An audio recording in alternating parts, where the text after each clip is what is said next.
at the Institute of Contemporary Ethics. And we have a talk series on sort of thinking the future, thinking the environmental future.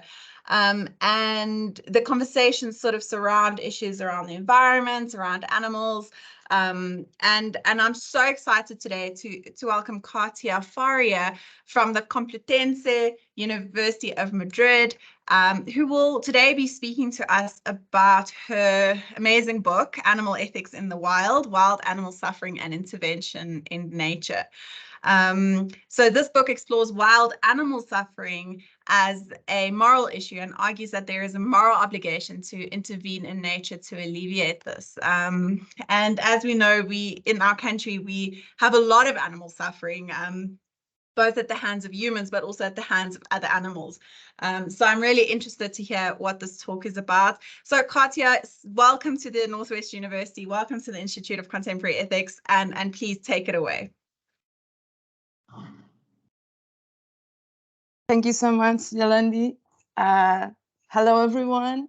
Thank you so much for being here. I also apologize for having to postpone the talk for today, and I appreciate your efforts to reschedule it. I'm still a bit sick, I have to say, so I also apologize in advance if I'm not in my best shape, but here we are. So many thanks, of course, to the Institute for Contemporary Ethics, the Northwest University, and particularly to Yolandi Coetser for inviting me to be a part of this conversations about the future. So it is a huge pleasure for me to be here. It's also the first time that I have the privilege, I would say, and the responsibility to talk to a South African audience. So my goal here today is I will present the discussion, the general discussion, but then hopefully I would be delighted to have the chance to get your feedback on this issue and also your own very situated perspective on this topic. So I will start my talk. I will now share my screen. Let's see if everything goes well.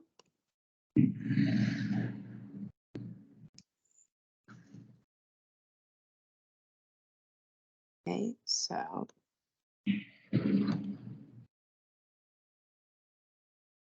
Can you see it in full screen? Yes, it's perfect in full screen. Okay, thank you. So I will start by explaining a little bit the title, which is also, as Yolandi said, the title of my book. So as you know already, there's this widespread belief in animal ethics that the best thing that we can do for non-human animals is to simply let them be, right? So in some way, this is captured by this slogan, we should simply leave nature alone. So in my book, and also today, I will try to show why this is an incorrect belief. And so I will claim that by leaving nature alone, we would be disregarding the suffering of a vast number of wild animals, the animals that live in the wild, and also we would be consequently failing to comply with our moral obligations towards them. So to do this, I will first explain what is the problem exactly. Second, why we should care about this problem at all. And third, what we should do about it. Of course, my conclusion can be challenged in many ways. So I will address the many ways in which this could be made, and I will try to offer a brief answer to all these questions and all these challenges, but I mostly leave the details for the discussion because, of course, we don't have that much time. So without further ado, what's the problem exactly? So we all know that non-human animals, we are all familiar with this. I think we're all concerned with this. I assume this in this talk. So while animals in general suffer tremendously, this is mainly due to human agency, so all the ways in which we harm animals, especially animals under human exploitation. But it would be a mistake to think that the harms that that non-human animals suffer are exclusively anthropogenic, so caused by human hand. No? Of course, such as human beings, as sentient animals, animals also suffer due to natural causes. And this is particularly true of animals that live in the wild. They have a high exposure to natural processes which are harmful for them, and they also have a very limited capacity to cope with these natural processes. So one might say that even without human interference, many wild animals have lives which are full of suffering and which usually end in very horrible deaths. So wild animals are frequently wounded, often fatally. I think that this is not something surprising for you. A vast number of animals die of starvation, commonly suffer from malnutrition. Water is also scarce in the wild, and many animals may die of thirst, especially in times of drought, of course. Also, extreme weather events, which cause animals to, depending on the environments in which they are, but often cause them to freeze to death and also to die of heat.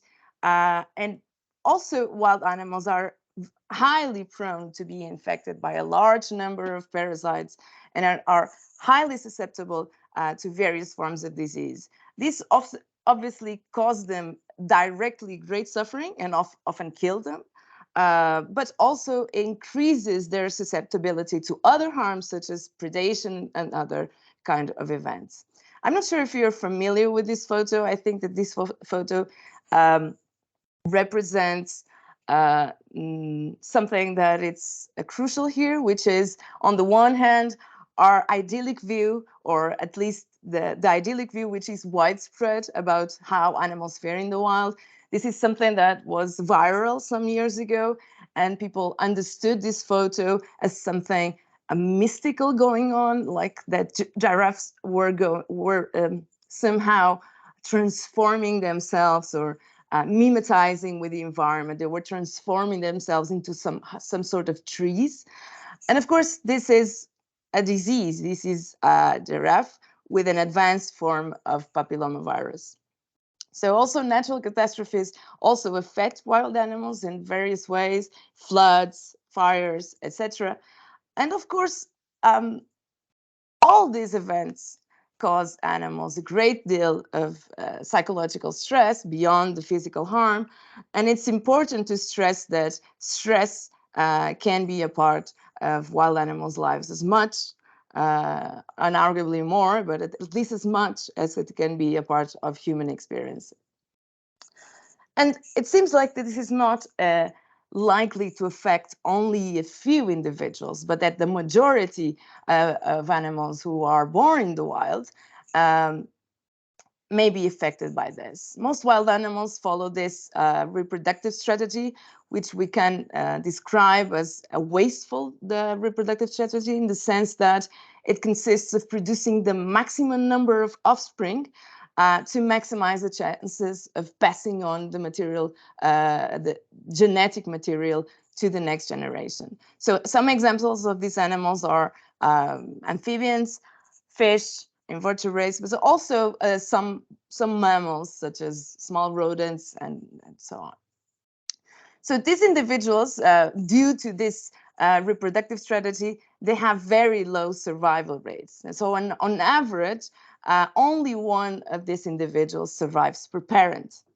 Most of them die prematurely and also in very atrocious ways. So captured by predators, frozen or starved to death, affected by disease, parasites, etc. So all the ways in which we have just now took a look at, of how they fare. So one might say that if this is so, then these animals have little to no chance of enjoying their lives at all. Okay, so these are the facts. Okay, so now why should we care about this? And it seems like the argument is quite straightforward. I think that many people believe, and I assume again that this is uncontroversial here, that non-human suffering is morally relevant.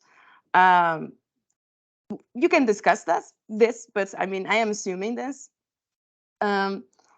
Also, non-human suffering is likely widespread in nature, and therefore, if the previous follows, wild animal suffering should concern us too. So, what should we do about this? Um, Many people are convinced that whenever we can, whenever it is in our power to do so, we should help others in need. This is, we should prevent or reduce the suffering of others whenever it is possible for us to do so. So if non-human suffering matters, and we tend to believe that it does, then we should also prevent or reduce wild animal suffering as much as possible. So it turns out that we have these two intuitions that we were discussing at the beginning. On the one hand, people have this intuition that we should leave nature alone, but also have the intuition that we should try and make the better for animals and make their lives as better as much happy as possible. So it seems like we cannot have these two intuitions. They are incompatible.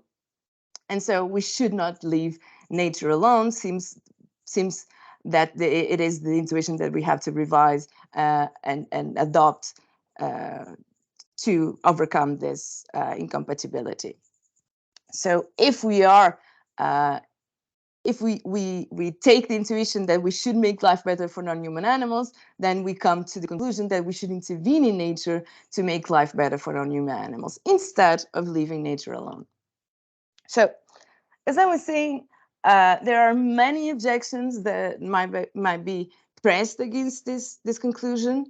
And the first one, I think that it's the one that worries us the most, is that, well, by intervening, we may make things worse for wild animals, right? So we have all these ideas about how humans intervene in nature, how humans have intervened in nature, and we are worried about this situation.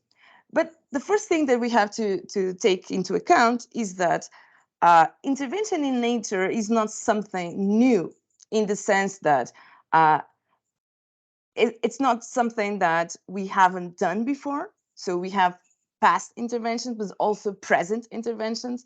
And one might say that we have been and still are continually intervening in the wild, but we are doing this or have been doing this for the wrong reasons. Let's say we have been intervening for exclusively anthropocentric reasons, or we have been intervening in nature for environmentalist or, let's say, conservationist reasons, which are often, as you know, quite harmful for non-human animals. But so the idea here is not that we start intervening in nature, but it's simply that we shift what is the aim of intervention. That is, that the concern for wild animal welfare should guide our present and also our future interventions. So, of course, we should be cautious about this, but being cautious is something that, of course, someone who endorses intervening in nature for reducing wild animal suffering would also recommend. So caution, of course, is not a justification for the belief that as things are now, is a better state of affairs than other possible outcomes. So our opposition to helping wild animals in the wild, based on this time of considerations, might somehow be relying on an irrational preference for the status quo. So, but then someone might add, well, it's not really about our past record being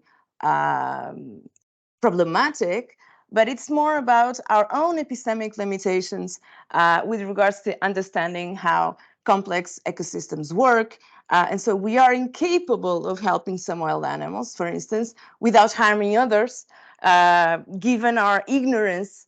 And given our ignorance about these things, we can cause some form of environmental disruption, and this will turn out to have dramatic consequences for all animals affected within a certain ecosystem.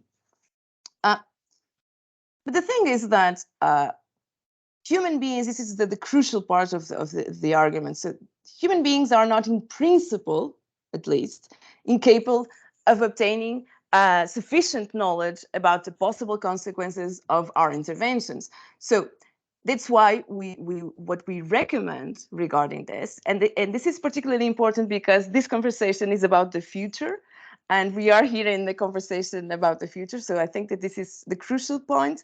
What we recommend is that we have an obligation to do more research to understand, on the one hand, the needs, the specific needs of wild animals as they relate to their natural environments, and as well to develop more efficient and safer ways to help wild animals in the future. So at the end of the day, this objection against intervention in nature, based on this idea of we having insufficient information, is something that we accept. We have insufficient information, but it leads us to the opposite conclusion, right? So interventions in general should be carried out, of course, only when we can expect that the outcome will be net positive. So now a different view would say something like, well, maybe intervention won't be perverse or won't be counterproductive in this sense, but given how widespread wild animal suffering is, whatever intervention that we carry out will have no significant effects. So it will make no difference whatsoever. So why bother? Okay, so in this case, we have to be aware of our species bias, and so we can consider a human analog to think about this issue. Obviously, when we're thinking about human ethics, we don't certainly believe that it would be futile to intervene, for example, to immunize a certain population against a harmful disease, simply because we lack the means to eradicate the disease altogether, right? Think about conditions of chronic disease or poverty. So we wouldn't refuse to rescue certain populations which have, let's say, been isolated due to some natural catastrophe, simply because we as humans have the incapacity to prevent this type of natural processes in general. Okay, so our aim is always to reduce the suffering of certain individuals, even if that suffering cannot be abolished. So, of course, that we can, in addition, become more competent at doing this by, again, doing more research into how to help individuals suffering in a certain situation. But not only this, it is also important to say that from a point of view of the individual animal being affected by a certain harm, it clearly makes a difference, right? So to say that this will make no difference whatsoever, well, it won't make a difference for who? Because it clearly makes a difference for a certain animal not to die, let's say, from a tractable infectious disease. It will.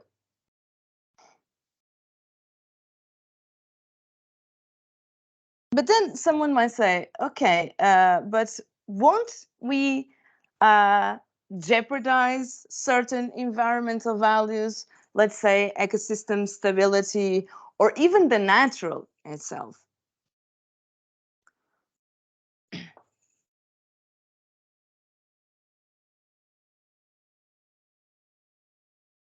So the first clarification is that Not all interventions would necessarily threaten environmental values. On the one hand, let's say the stability of ecosystem, a certain ecosystem, but some might say that it's likely that all interventions would affect the natural, if you want to conserve the natural.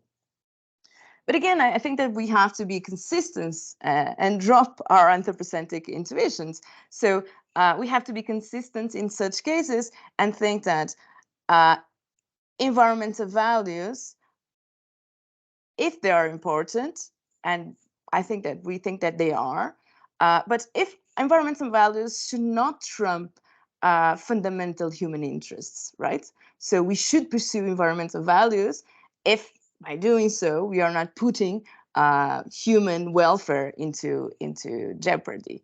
But of course, if this is so, then if environmental values should not trump fundamental human interests, they should not also trump fundamental animal interests. So this is simply a call to consistency. If we are consistent, we realize that environmental values should be pursued only when they do not jeopardize both human and non-human welfare.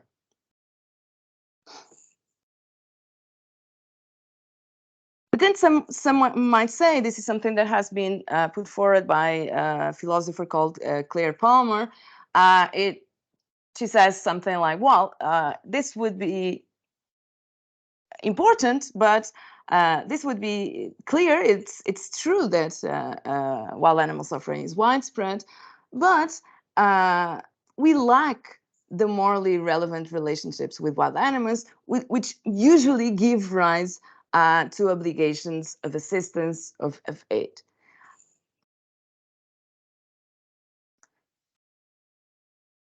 Again, it seems that in the human case, we don't usually believe that our reasons to assist other individuals are generated exclusively by our causal relationships to them.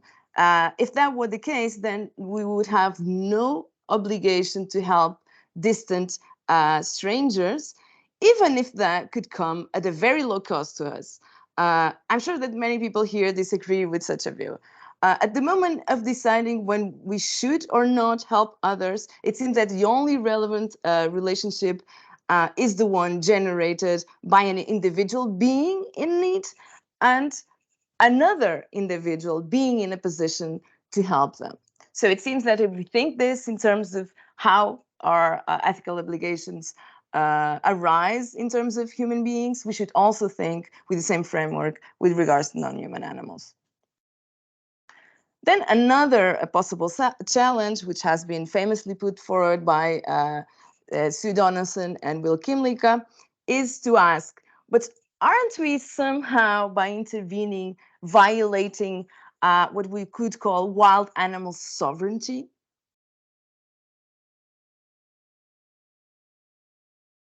So this is a more complex argument. So the first thing is that we should clarify, and I think it's clear given the facts that I presented before, is that we cannot say that wild animals are self-sufficient in the sense that it is normally implied by this objection, right? So they are, and this is something that these same authors acknowledge, they are dependent on their natural environments to prosper.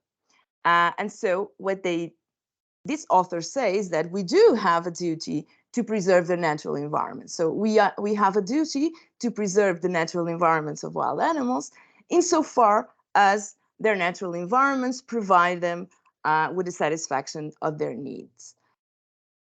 But of course, given the facts that I presented before, it's obvious that wild animals' natural environments cannot meet their basic needs. And so a huge number of animals, again, die shortly after coming into existence. And even those who survive to adulthood have lives which are full of suffering. So instead of preserving wild animals' natural environments, it seems that what we should do is to enhance wild animals' environments. In fact, we could think that this might be understood as a form of humanitarian intervention, but beyond the limits of the human species. So it seems like in no way this type of interventions, guided by the right reasons, would violate wild animals' potential sovereignty.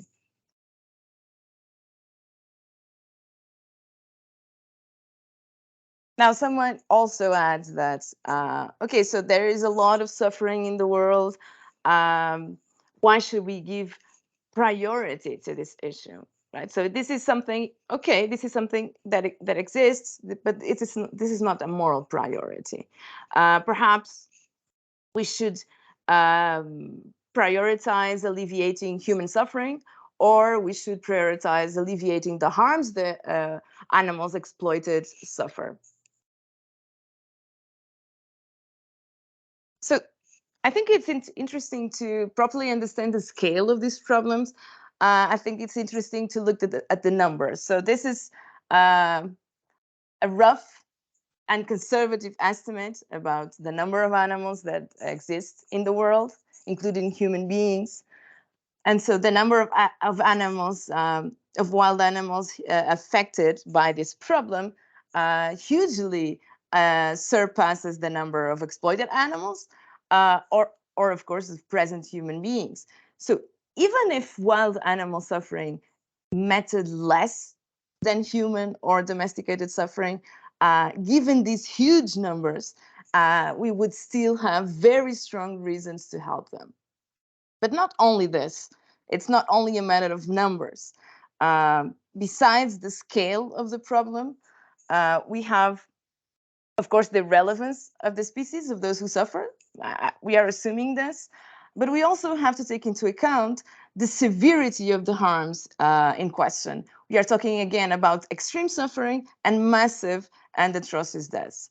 In addition, even though it's true that recently there has been an increasing attention to wild animal suffering, both within and also outside academia, it still remains a vastly unexplored issue, and therefore a significantly neglected cause. So its high neglectedness of the cause, it would in itself require imply that we should give special attention to this problem. And so in that sense, we might say that wild animal suffering can be considered a top priority for all these reasons that I have just advanced. But now it's somehow related to the previous, someone might say, but what if this is simply impossible to address? There are some people who think this. And so surely our current capacity, as I was saying, for acting in a responsible and safe way is fairly limited. Certain interventions are clearly infeasible. This means that we cannot we cannot achieve them given our current state of knowledge. But this does not mean that wild animal suffering is impossible to address. So carefully chosen small-scale interventions, such as some interventions which are already available, such as rescuing or vaccinating animals, all sorts of fertility control, or even helping animals in natural catastrophes, are likely to significantly improve the lives of wild animals. And it seems that it can do this already without significant risks of negative side effects. But not only this, when we're thinking about feasibility, we should understand feasibility in dynamic terms. So as something that changes over time, and which is also conditional on trying. So the fact that experts and people in general may be unlikely to research into reducing wild animal suffering does not mean that this is infeasible for them to bring about that, should they try, right? So one way of thinking about answering this challenge is to think that we can increase the feasibility of these interventions by working individually and also collectively on its neglectedness. So more people have to work on this issue for it to be increasingly feasible to address wild animal suffering. This is something that should be encouraged, not only, of course, for this is not a task for philosophers exclusively. This is something that has to be transdisciplinary and in different fields, from welfare biology, which is so the study of sentient beings and the circumstances in the wild that affect their well-being, but also to ecology and also social sciences to understand which attitudes humans have towards the wild, how can we improve their moral concern, etc. And also in animal advocacy. So not only thinking about experts in the traditional sense or academics, but we should favor a more, let's say, future-focused approach to advocacy. How can we do this? Well, by spreading concern for wild animals among all these people, scientists and other experts and people in general, it is more likely that safe and effective solutions to this plight of wild animals will be developed in the future. So this is something that it's important to present now, because the more people who are convinced about the moral issue will affect the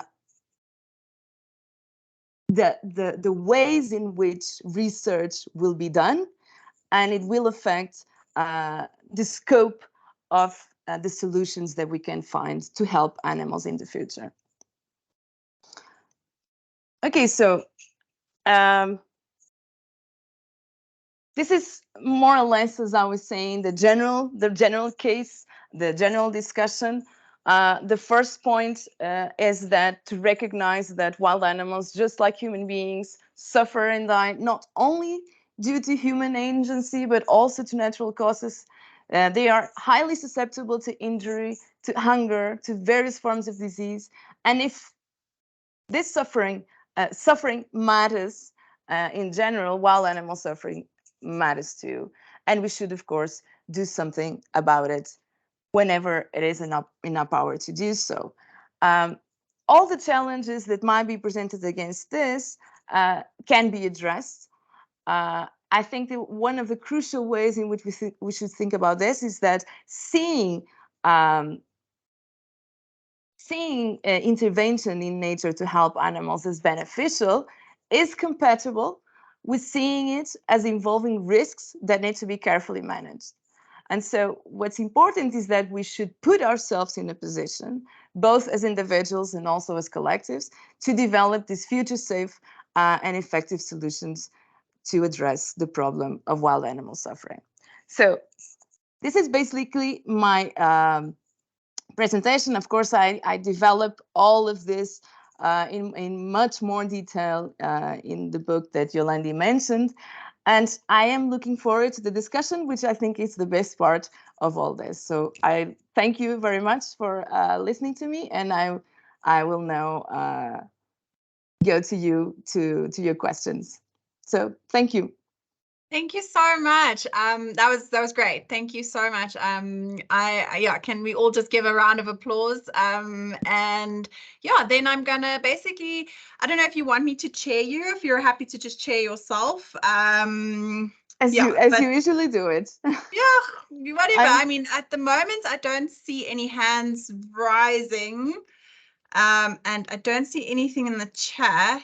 Ah, there we go. We've got our first hand. Tom, take it away, and then I'll just leave you to chair yourself from here on out. Okay, thank you.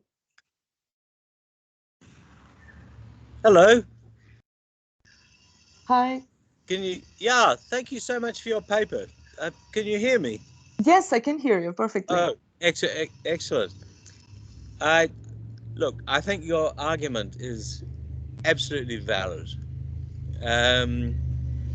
The claims regarding ignoring the suffering of wild animals versus other animals or indeed humans, yeah, they don't stand up. And you have convinced me of this. I guess a question I would ask would be regarding the suffering that wild animals endure at the hands of other wild animals. So I'm thinking of carnivores.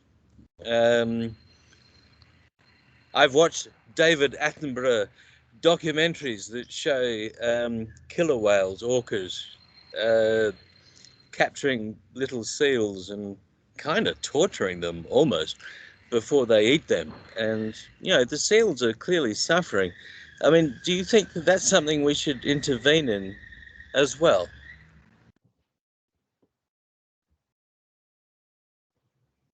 Thank you, Tom, so much for that question. So this is, as I was saying, the moral case is something that we are doing now to address it in practical terms in the future. So regarding predation, so I think that's one of your basic concerns. There's nothing we can do about it for now. So nothing at all. So what we should think about in order to answer your question is what kind of world would we prefer? So we recognize that there is a lot of suffering which is caused by predation. What kind of world would we prefer? A world with predation or a world without predation? I know my answer to this question, right? But this also has to do with a lot other intuitions that you may have regarding, as I was saying, for instance, the value of certain natural processes. But I would definitely sign for a world in which predation would be eradicated. That does not mean that those animals would be eradicated, or that what we should do is to get rid of predators. That's not what I'm saying. That's not what I'm proposing. What I'm saying is that it would be very important to, again, research in ways in which we could find alternatives to the problem of how to feed carnivores, so that their living their best lives would not collide with other animals having opportunity and having their interests being also fulfilled, let's say. So I'm sorry that I don't have a very complete answer to this question, because we don't have current means to address it. And so what I would insist is that predation is a huge moral problem. We should think about it more, and we should, if we are convinced that it is a moral problem, we should invest in ways to address it in practical terms when we have the technology to do it. Thank you so much.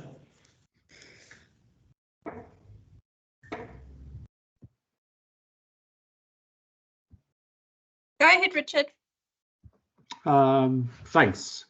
Thanks for your paper, Catia. I agree with the sentiment entirely. I want to play a bit of a devil's advocate and say that possibly one of the areas that your argument can be challenged is on the point of the badness of suffering.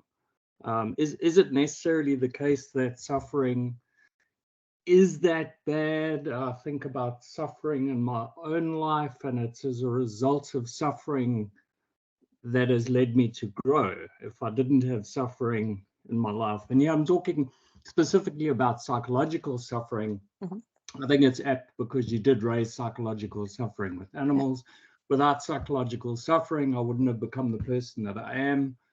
Do I appreciate the person that I am? Yes. Would I prefer to be a kind of a weaker version of myself? No.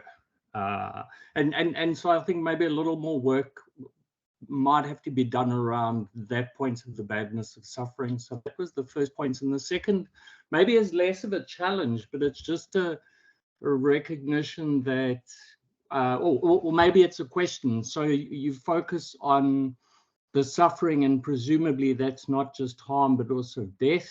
of wild animals. And so the question is, do you include insects into the category of wild animals? Because a lot of the pictures that you showed were mostly of mammals, you know, and then there was a frog, and I'm left wondering about insects, because that, yeah, that becomes a bit of a problematic situation if we're saying we don't want to kill insects. I don't like killing insects, but if I didn't, my house would be overrun with ants.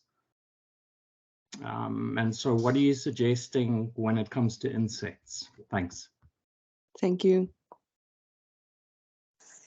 Thank you so much. Very, very good questions. So the first question you raise is something that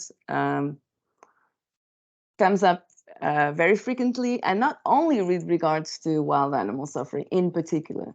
So this is something that has to do with, it's a common challenge to, let's say, the general moral case for addressing non-human suffering.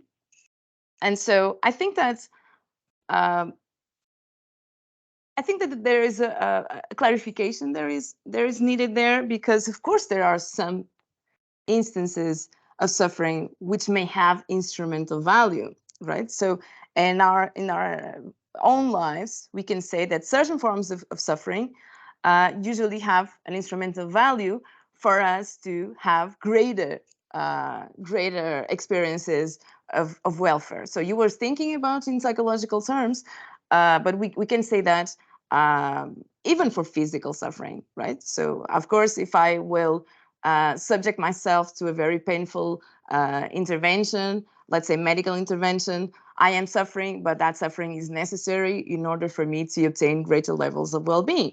So in that sense, that suffering, that particular instance of suffering would not be bad, all things considered, right?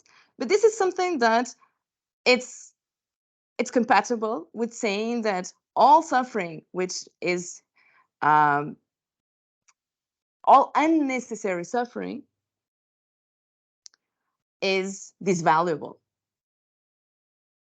To say that suffering is disvaluable is compatible with saying that certain forms of suffering may have instrumental value in order to either prevent greater forms of suffering, or to simply lead us to have greater levels of well-being. So this is something that it's compatible with all the case that I just presented. So we are not proposing that we should eliminate all forms of suffering, but we should reduce all unnecessary forms of suffering. That's the first thing.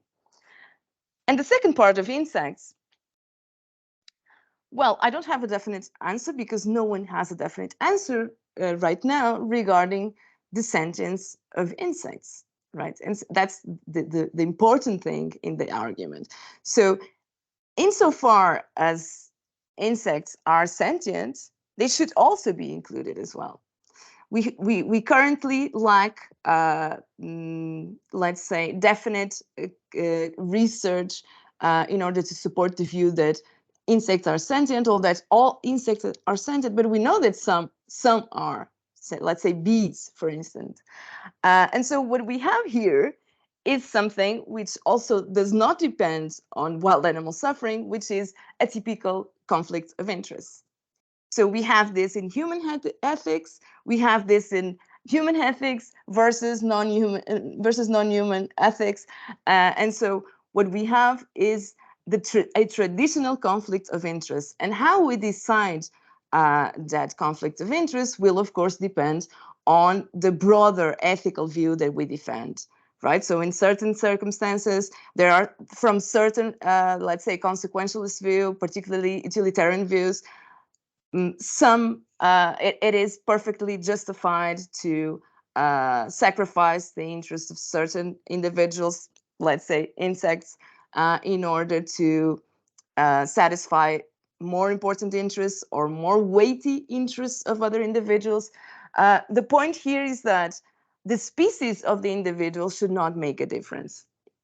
And so our conclusions regarding how we usually address conflict of interest will should leave us, if we are consistent, should leave us to the same conclusions. But as I was saying, this is all conditional to being the case that insects, or at least certain insects, being sentient or not. And I'm saying that we don't have much research into this, because who cares about insects, of course. And as I was saying previously regarding feasibility, tractability of the problem, we usually don't have ways to find out things about animals or how to help them, because we don't have enough people working on this, because we don't have the motivation to work on this issue. And this topic, the sentience of invertebrates, is recently being investigated by certain organizations, such as, for instance, Rethink Priorities, which is an organization dedicated to doing research on this specific topic. So I would recommend, if you're interested in this, I would recommend that you check out their work, and then you should draw your own conclusions regarding what we should do. But I think this is a very huge problem. Thank you so much. Thank you. I hope it's okay that I kind of abuse my privileged position here. I've got a million questions. But let me maybe start. Let me give you two kind of, I guess, a comment and a question, right? So the first is, you haven't said much about your definition of nature, right? So you've spoken about wild animals in nature, but you haven't really said what you think wild is, what you think nature is. But I guess one argument that can be made is that, well, nature doesn't really exist, right? So whatever we consider nature to be has either already been touched by some sort of anthropogenic climate change, has been, if there ever was something like nature, it no longer exists. And so whatever we have left is already a kind of human affected environment. And here I'm thinking even about spaces like the Kruger National Park, which, as you know, is a massive space in South Africa where we have wild animals that can be maybe as close as natural that we can get. But even though that space is highly curated, is highly influenced by human activity. And so many people have been removed from that space simply to create that space that even if it was natural, it no longer is, right? And it's just this space that kind of resembles something that we might want to call natural. And if that is the case, if I'm right in saying that, then what we can simply say is, well, nature doesn't exist. Humans have basically killed nature.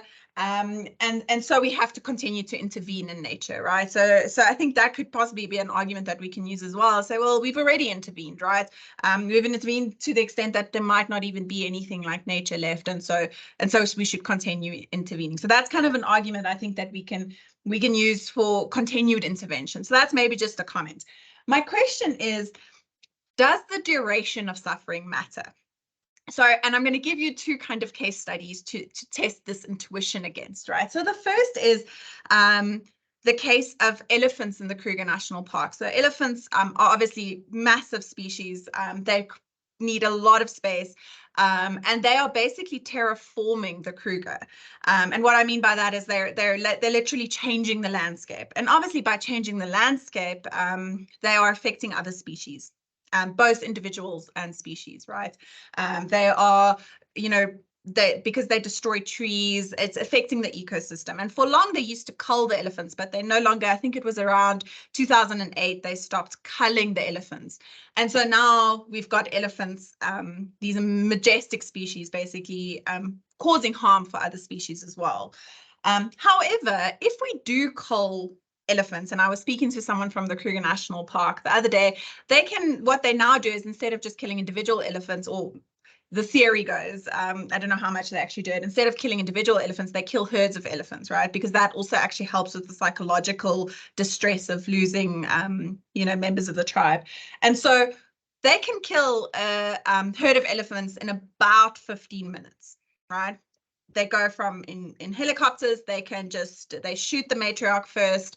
There's a bit of chaos, but within 15 minutes, so a lot of suffering will happen, absolutely, but it's a short duration of suffering. 15 minutes, people on the ground go in, quickly kill the ones that are still left. And so we've reduced suffering to about 15 minutes of suffering. But the same goes for predation, right? Predation generally, when a lion, for example, kills an antelope, it happens quite quickly, right? This is something that happens again within a couple of minutes. That animal has died. This is obviously very different from some of the cases you described of animals dying of thirst, animal dying of illness, animals dying of like prolonged diseases or whatever the case might be. The alternative could also potentially be true, right? Death can sometimes be very slow and prolonged and cause a lot of suffering. So there might, according to your theory, actually be a case of going in and killing old animals so that they can just very quickly die and they don't have to. I mean, elephants, for example, die naturally of hunger because their teeth fall out eventually. Their last set of molars fall out, so they eventually die of hunger, right? So could we, following your line of argumentation, make the case for kind of sudden killing of older animals? So there was a few questions kind of muddled in that, but those were just some of the thoughts that I had while you were talking. Thank you so much, Yolandi. So regarding your first question or comment, I totally agree. So that's not my argument, right? But that could be an easy way to defend this. But I think that it would have a limited capacity, because of course that we have intervened in nature in many ways. Some might say that nature doesn't exist at all, and so we should just keep intervening. But I mean, it's difficult to establish a sharp line between things that, especially in the advent of climate change. So it's very difficult to track the exact suffering which has been caused by human hands and not human hands. But if nature doesn't exist at all, then I mean, I think that the argument would be even simpler. I think it would not have the same strength, in the sense that what if it would happen something now, let's say, I don't know, like a natural catastrophe from having to do with something, an asteroid colliding with Earth, right? So in that sense, it would be something not caused by humans at all. And still, I would think, and I would say, that we would have the same reasons to help animals affected by that natural event, right? So that would be the difference between the two things. Then regarding the duration of the suffering, so you really have a much more radical view than I. Of course, duration, it's important. I mean, it's duration, intensity. It are the most important variables in when assessing suffering. I'm not sure about the cases that you described, because there are some things that you said that I don't completely agree, and that I've seen data that does not corroborate that idea. This idea, for instance, of predation as being something quick, I know it's a very widespread belief, but that's not really the case. So that's usually what it's more visible for us, right? And especially with documentaries and so on. But I mean, people who really work in the wild, they have a lot of evidence that shows that predation is not necessarily a clean and act. For instance, it's very common for attempts of predation not working, and so animals simply get injured and simply die a very prolonged death. But even if we're thinking about the successful predatory acts, sometimes the prey can be conscious, and it can take minutes, it can take sometimes even hours. And so the experience of being devoured alive is probably something that we cannot even imagine what that can be, in terms of the atrociousness or in terms of excruciating suffering. So I would dispute that in terms of your assessment of the quickness of certain acts. But then also some people would say that elephants in particular, even if they may be disrupting the ecosystem and affecting other animals, it is also true that they are benefiting others in the sense that, as you know better than I do, so elephants are very big animals. They consume a lot of biomass.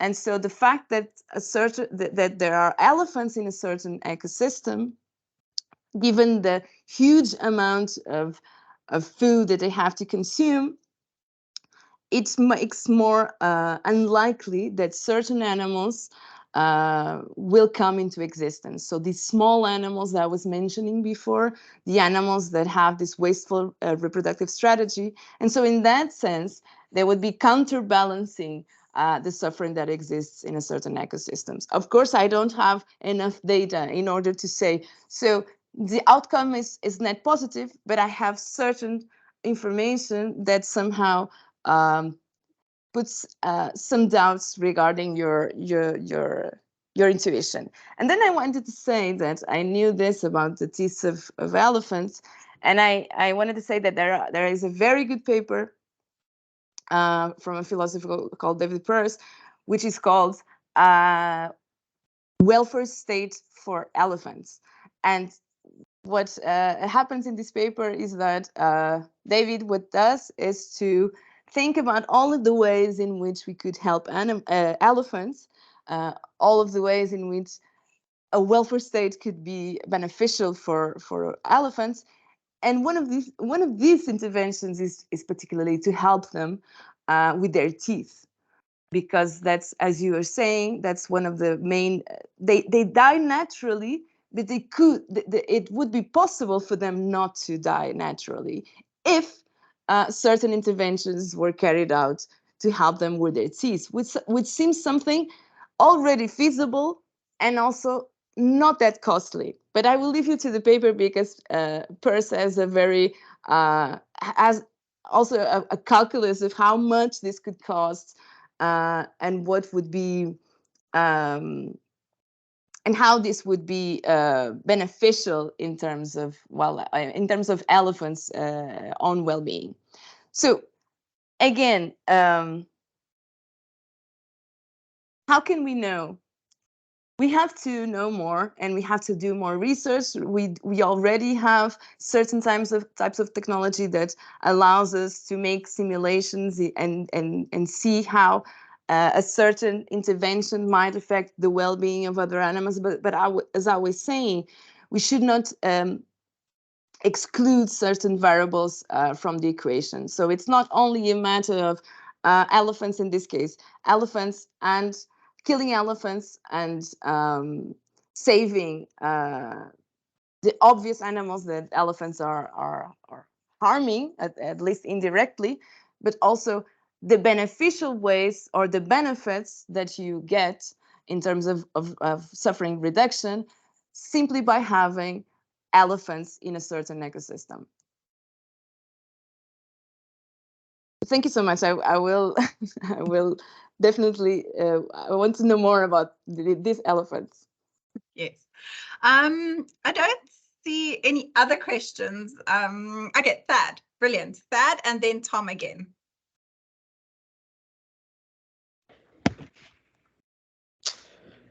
Hi, I thought your talk was very clear and well organized and often plausible. I want to probe a little bit on how you would phrase the exact sort of obligation you think we have. I missed it at the front. Often the phrasing has been in terms of minimizing suffering or reducing suffering. Is that how you would formulate it? Or is it something else, like reducing harm or helping animals? What's the duty? Yeah, I was simply I was deferring to the less controversial intuition of a positive obligation of helping animals. Some people phrase it as a positive duty. other people. I think we don't need to commit to that kind of terminology in order to accept that we have certain obligations of help, and so that would be something. Okay, and to help beyond removing suffering, I take it. Or is the duty just to help insofar as we remove a pain state or a negative state? I'm sorry, I didn't hear the last part. Is the duty to help just a matter of removing suffering or removing a negative state? Of reducing suffering, at least reducing the harm question. Okay, then I've got a worry. Then the worry is that the view suggests that we should kill off all animals immediately. And we don't need to do a bunch of empirical data to know that that would be best for them, because if they're dead, they're not going to suffer. So it can't be that our only obligation to the animal is to reduce the suffering or remove the harm. There's got to be something else going on that would prevent us from, exploding nuclear bombs all over the planet to prevent suffering. Yeah, I mean, that kind of obligation, since you asked about that in particular, I would formulate it in that sense. But I particularly don't think that we don't only have obligations to reduce the suffering in general. So I think that we also have obligations to make the lives of others, to ensure that others have the best possible lives. Whenever we are in a position to do so. So in that sense, what I would say is that we should not kill all animals, of course, because our obligation is also to make the lives of animals the best lives as possible. And so in that sense, they have to be alive to enjoy their lives. Fair enough. Thank you.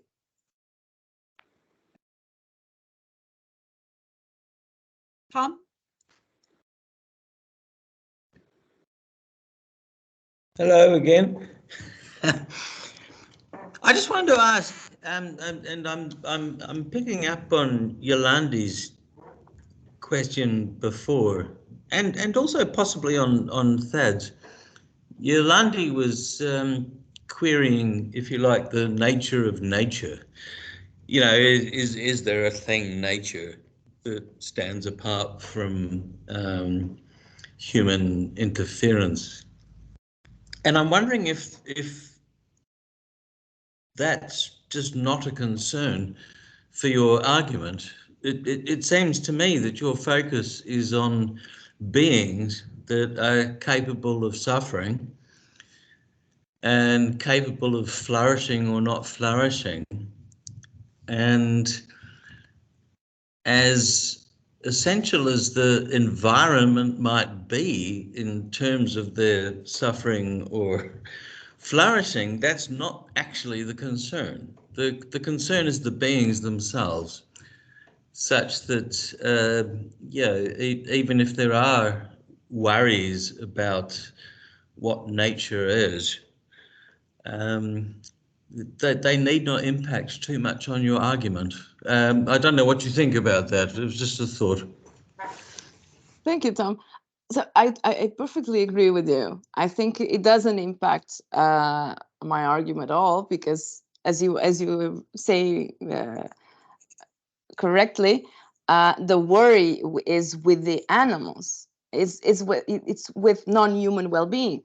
The reason why we present this case in such terms is that because we usually think that there are certain obligations, for instance, to help animals which have been domesticated, and so it's quite uncontroversial that we have certain obligations, for instance, of medical care or of feeding, etc., certain animals which are under human control, right?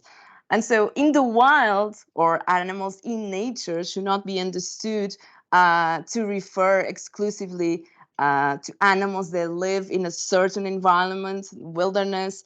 Actually, it should be understood as referring to a broader set of non-domesticated animals, including not only the typical animals that we think about that live in the wild, but including animals which live in urban or peri-urban settings, that is, animals which are outside human control.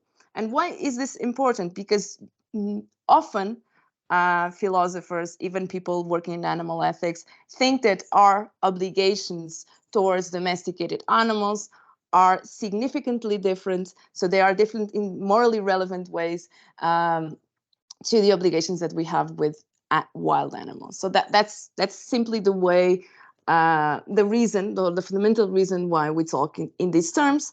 But I agree with you perfectly. It makes no difference whatsoever.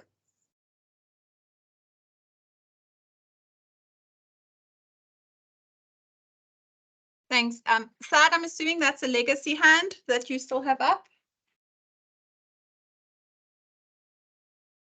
And if so, then I'd again like to abuse my position here. I think something that I've been thinking about a lot lately is the importance of communities around these spaces. And in order to actually reduce animal suffering, our focus needn't necessarily only be on the animals and animal welfare and their suffering, but also realistically on the communities that surround these spaces. So again, I'm going to use my own kind of situatedness in South Africa. If you go to the Kruger, they often speak about the Kruger's noose of poverty, right? So if you look, especially on the South African side of the Kruger, I mean, just abject poverty, complete, just if you look at, I actually looked up some of the figures that I've forgotten already, but the amount of youth unemployment, the amount of, people they live on average on $1 a day kind of thing, so it really is the communities that suffer. But the communities that suffer then opens up for animal suffering, right? So what we then obviously have is people taking advantage of human suffering through things like, for example, poaching, right? So the poachers, the people on top are never, they get the people who live around the areas to go in and actually shoot the animal. They, for example, when an elephant breaks the fence in the Kruger, from some of the stories I've heard, you've got about half an hour before that elephant's chopped up, right? Because the moment that elephant breaks the fence, they're no longer in the Kruger. The community just sees a chance for meat. They're just going to kill that animal. They're going to chop it up. They come with their pangas. They chop it up and they take within, apparently it's literally within a couple of, within an hour, I can't remember the exact time, but very quickly that elephant's chopped up. That elephant's gone. And that's because the community is hungry, right? They don't see an animal anymore. They see food, right? And they see food because they're hungry. And so I was wondering if you have any ideas about actually reducing animal suffering by looking at human welfare.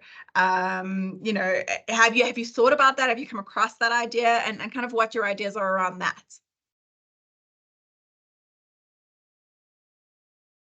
Thank you. So I think that, you may be familiar that this is one of the most common challenges that is presented to any work in animal ethics in general, because there is, of course, this clash of interests between human populations and non-human populations, and the most terrible thing is that usually these conflicts arise for human populations which are very vulnerable and precarious, and so I don't have a very I don't have anything new to say about this, right? Of course, I am worried about human suffering, and I think that the general argument is that we should reduce suffering in general for everyone who can feel it, and so of course that includes human suffering. Insofar as human suffering collides with animal interests, be it animals under human exploitation or animals in the wild. So again, we have conflicts of interest. I don't think that I have anything intelligent to say about this, because what we should do again is to weigh the interests in question, right? So what I think that it should be done is once we acknowledge that these conflicts exist, what we should do is put ourselves in a position, especially collectively, to address the problems of these human populations. So to invest all kind of resources that we could to prevent these populations from pursuing their own interests or from pursuing their own legitimate well-being through harming other individuals. So, of course, this becomes a political issue and actually a practical issue. But that's what I would say, right? I think that our obligations towards human beings exist, especially if we're thinking about vulnerable populations. Insofar as their well-being is threatened, we should find responsible and safe ways for people not having to pursue their interests at the expense of the interests of other individuals who also want to have the best possible lives that they can. Thank you. And I think on that note, we will say thank you once again. Yeah, you touch on so many things that I think about daily. So I think it's about time that I actually go to, I did order your book for the library. I'm going to go check if it's there already. Thank you so much. And actually take it out and do some Christmas reading. And then, yeah, come back with more well-formulated questions. So thank you so much. I've really appreciated the time you've made for us. Like I said, we've got the recording and we'll be putting that up on the website. And thank you everyone for joining. And let's give a last round of applause, a sort of virtual round of applause. And thank you so much. And yeah, have a lovely rest of your afternoon, everyone. Thank you so much. Thank you. Thank you. Bye-bye. Bye.